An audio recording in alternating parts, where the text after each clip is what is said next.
Hi everybody, this is part 1 of the lecture to accompany chapter 2 in your textbook. Please read chapter 2, there's a lot of information I don't have time to address. Okay, let's talk about the 2 different kinds of reasoning. We're going to start with a test. Look at all of these statements. Which one of them is an argument? God exists. God exists, that's as plain as the nose on your face. God exists, and if you don't believe it, you're going to hell. I think God exists because I was raised a Baptist. Or, God exists because something had to cause the universe. Remember, you learned in chapter 1 that an argument has 2 parts, a premise and a conclusion. The premise is the evidence or reason that the person is giving for accepting the conclusion. So, the first one, God exists, is not an argument. That person is just making a claim or a statement. The second one is also not an argument. This person's just making a somewhat more emphatic statement. The third one, God exists and if you don't believe it, you're going to hell, is also not an argument. It's a threat or a scare tactic. I think God exists because I was raised a Baptist is again not an argument. Remember, don't confuse arguments with explanation. That's what this is. This person is explaining why they believe in God. The last sentence, God exists because something had to cause the universe, is an argument. It has a conclusion, God exists, and is offering a reason to accept that conclusion, the premise, something had to cause the universe. Something that you may have noticed when doing the assignments for chapter 1 is that there are words that can help you tell the difference between the premises and the conclusions of arguments. These are called indicator words. There are a lot of them. The book lists more of them, but here are some of the most common. Premise indicators are words like because, since, for, in view of, or this is implied by. As I said, there are others, and the more arguments you look at, the easier it will be to pick them out. There are also words that are commonly used to indicate conclusions in arguments. Thus, therefore, consequently, so, this proves that, can often be found. However, some arguments don't have any indicator words. You'll have to use other means to figure out which is the conclusion, but we're going to discuss that later. The book also talks about 2 things that might complicate the process of discerning arguments. A statement can be the conclusion of one argument and a premise in another argument, and arguments can contain unstated premises or conclusions. Again, these things are going to become easier to see the more you look at arguments. So let's look at examples of both of these. Let's say you're arguing the following with your significant other. Look, this car has outlived its usefulness. The brakes aren't working, the engine burns oil, the transmission needs work, and the car is hard to start. We really should get a new car. There are actually 2 separate arguments here. Argument 1 uses the evidence and the premise to lead to the conclusion that the car has outlived its usefulness. Argument 2 takes that conclusion and turns it into a premise to lead to the conclusion that we should get a new car. This is something that happens in everyday reasoning all the time. The other thing that happens a lot in everyday reasoning is that we tend to leave parts of the argument out. We do this for lots of reasons, mostly because the thing we leave out is so obvious that we shouldn't have to say it, or we assume that it's obvious but it might not be to the other person. But sometimes it just makes the argument shorter. Here's an argument with an unstated premise. You can't check out books from the library without an ID, so Bill won't be able to check out any books. So what's left out or unstated in that argument is that Bill has no ID. Here's an argument with an unstated conclusion. The political party that best reflects mainstream opinion will win in 2020, and the Republican Party best reflects mainstream opinion. And the person stops there because their unstated but implied conclusion here is that the Republican Party will win in 2020. While both unstated premises and conclusions are often used, it's more common that an argument will have an unstated premise. The whole purpose of this class is to be able to look at arguments and reasoning with a critical eye, so you need to be able to evaluate them effectively. When looking at any argument, the 2 key questions you need to start with are, do the premises provide good reasons to accept the conclusion? And is the conclusion true? Now, what I'm going to say here might sound strange, but for purposes of what we are looking at right now, truth and logic are two entirely different things. So, good reasons aren't necessarily true reasons. Of course, whether it's true is eventually the ultimate question, but an argument can be both logical in structure and false. Also, the conclusion might be true, but the logic is faulty. Neither one of those things is what we're ultimately going for, but you need to understand this concept in order to be a truly effective critical thinker. I'm going to explain this in just a few minutes, but first, let's look at the main types of arguments. The two types of arguments are deductive and inductive arguments.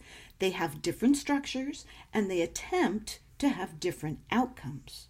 Deductive arguments are those in which the arguer attempts to prove or demonstrate the truth of a conclusion. The whole point of a deductive argument is that the conclusion is the only logical conclusion that can be reached based on the proof provided.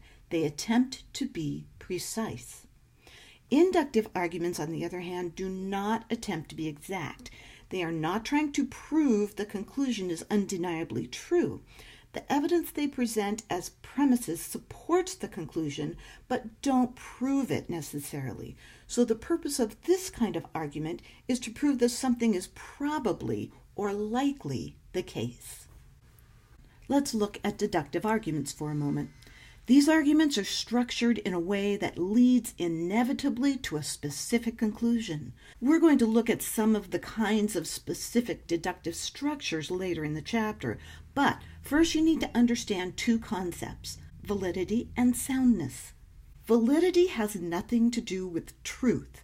It has to do with the structure and reasoning used in a deductive argument, because the whole purpose of deduction is to prove that the conclusion is absolutely true. It first has to be valid. In other words, if the premises are true, then the conclusion can't possibly be false. Here's a valid deductive argument.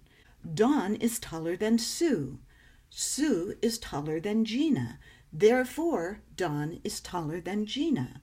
This is valid because it isn't possible for any other conclusion to be made based on the proof provided. The concept of soundness has to do with the truth of the premises of a valid argument. If the premises are actually true and the argument is valid, then the argument is sound. So at this point in evaluating the argument, I would need to make sure that Dawn is indeed taller than Sue, and Sue is indeed taller than Gina. So if those things are true, then the argument is also sound. An argument is invalid if the structure and logic are faulty. An invalid argument is also automatically unsound, but it could be valid but still unsound. In the example, if I can show that Dawn is actually shorter than Sue, then even though the argument structure is still valid, since one of the premises is not true, then the argument is unsound. Here's an example of this. Premise 1. If the moon is made of green cheese, you will score perfectly on the next exam. Premise 2. The moon is made of green cheese. Conclusion. Therefore, you will score perfectly on the next exam. The premises of this argument are clearly false. The moon is not made of green cheese, and has nothing to do with how you score on your next exam. And here's the point about validity. This is still a valid argument. Because the argument is structured correctly, and the premises provide good reasons for accepting the conclusion if they were true, then the argument, silly as it is still valid. But it's not sound because the premises are clearly false. So remember, you first have to determine if a deductive argument is valid, if the structure and the logic is correct, before you can determine whether it is sound, if the premises are true. So let's turn our attention now to inductive arguments. Unlike deductive arguments, these are less precise. They're not trying to prove that you can only come to one conclusion based on the evidence. Inductive arguments deal in likelihoods and probabilities.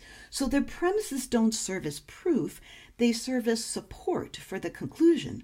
And the better the kind and amount of support offered, the better the inductive argument. So an inductive argument that has lots of good, credible support for the conclusion would be considered a strong argument, while one with less support or not very credible support would be a weaker argument. Here's an inductive argument. Alexandra rarely returns texts. Therefore, she probably rarely returns emails.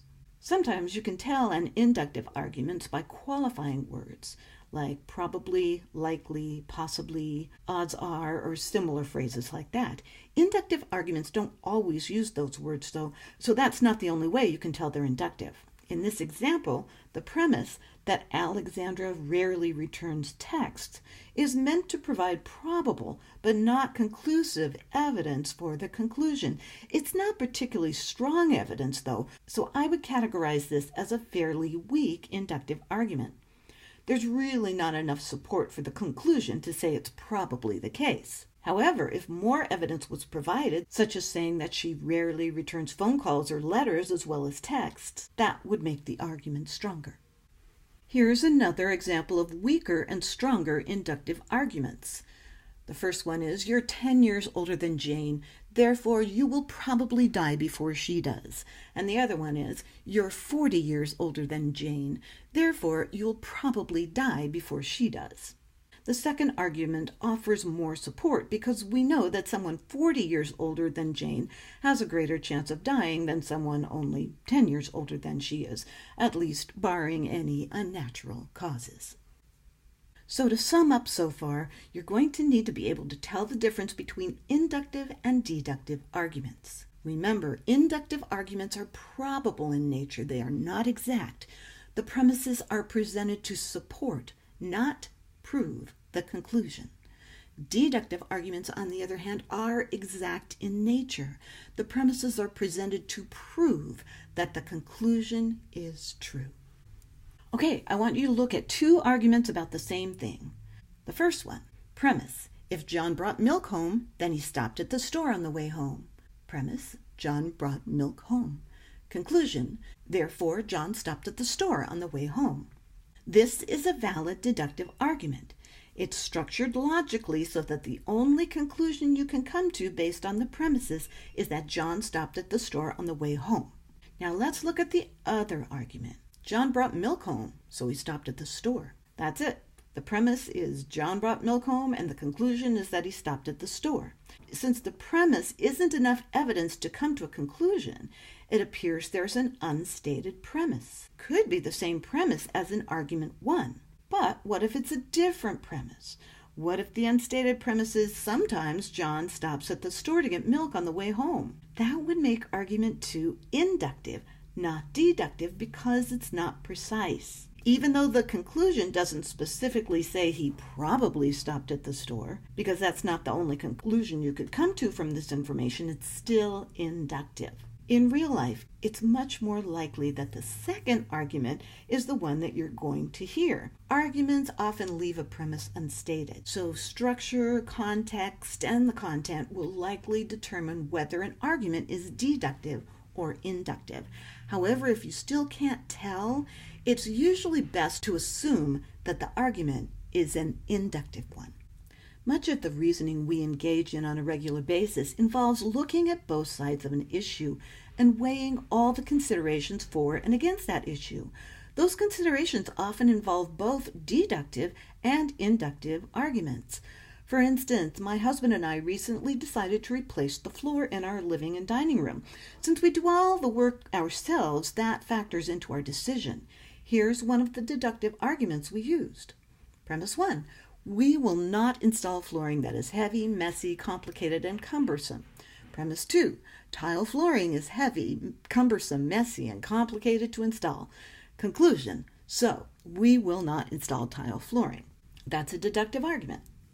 Here's an inductive argument that we use to justify using wood laminate. Premise 1. Wood laminate flooring is comparatively easy to install. Premise 2. Wood laminate doesn't take very much time to install. Premise 3. Wood laminate looks very natural and is easy to maintain. Conclusion. Wood laminate is the best flooring to install. Obviously, we used more arguments than that to come to our decision. We looked at the pros and cons of both types before we settled.